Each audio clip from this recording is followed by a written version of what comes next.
being a working parent itself is sort of shameful. You don't want to talk to your work people, your colleagues or your bosses about the fact that you have this other priority at home, because it makes you seem less professional.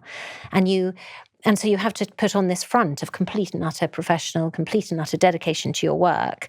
And actually, we should all be able to talk about all aspects of our life at work. And even if financially your workplace can't help you, they can support you emotionally. They can treat you with respect and compassion if you need to come in late because you're It's a lot about culture, right? Absolutely. And you have different countries, different cultures, but obviously also different companies, different cultures. Yeah. How were you supported from your employer at the time when you went back to work? It was interesting. I mean, Vogue, it was a run by women for women. But what was very apparent to me was that no one talked about their kids. Perhaps they did, but I didn't experience it. I didn't feel comfortable talking about mine. I felt like I needed to really lean into the professional profile, professional identity, to show that my priorities were not now split between the two lives. And there were people there who had children, and I didn't really know how many or who they were. It wasn't a sort of prevalent conversation. When I first realized I was pregnant, I emailed the MD of Condé Nast and said, I'm really sorry. I'm sorry this is going to be so inconvenient. And he wrote back and said, no, it's absolutely wonderful. It's a very important thing to do. Please don't apologize. Thank God. Yes. And thank him. It was great. But that speaks to how I was feeling, that it was kind of the wrong thing to be doing. And it was an interesting time. Alexandra Schulman was my editor at the time. She has a son. She had had a very short maternity leave, 4 months or something, I think. She felt pressured to come back. She had the editor of Vogue job. It's a mega job. Financially, she was the breadwinner, so that was an absolute necessity. And she is and was hugely, she's a girl's girl. My mum would use that expression. She's, many female friends and there's sort of, I remember sending her a picture of my son when he was, a few days old, and she just wrote back. She was famous for her one-word emails, and she just wrote back the word delicious. She was really kind of gooey about babies. But she was also writing articles in the mainstream press at the time saying that maternity leave is of great inconvenience to businesses.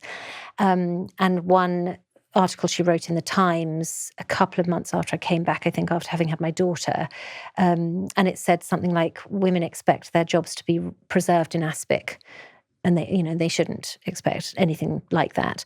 And working part-time doesn't mean making snowflakes with your 4-year-old at the kitchen table when everyone else at work is stressing about something. This is so wrong. There's so much wrong about this. It was difficult to read, and I put in the book that it was difficult to read.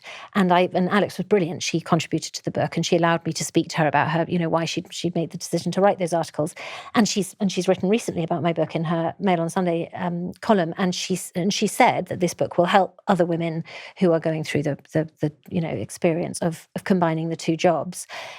But she maintains her point, one of her points, which was that women shouldn't expect to come back into the workplace they left a year ago and find exactly the same job. And I would argue that women don't do that. I mean, certainly I took 5 months off, I think the first time, and 7 the second time, or the other way around, I can't remember now. But I didn't expect things to be exactly the same. Of course not. The business moves on. I'd been away, whether you've been away 3 weeks or 3 months or 3 years, of course you would expect the business to be different. It's about having easy and curious and open conversations about, right, okay, what's happening now? What do we need to be doing? What are we trying to achieve? How have the goals changed? How has the team changed shape?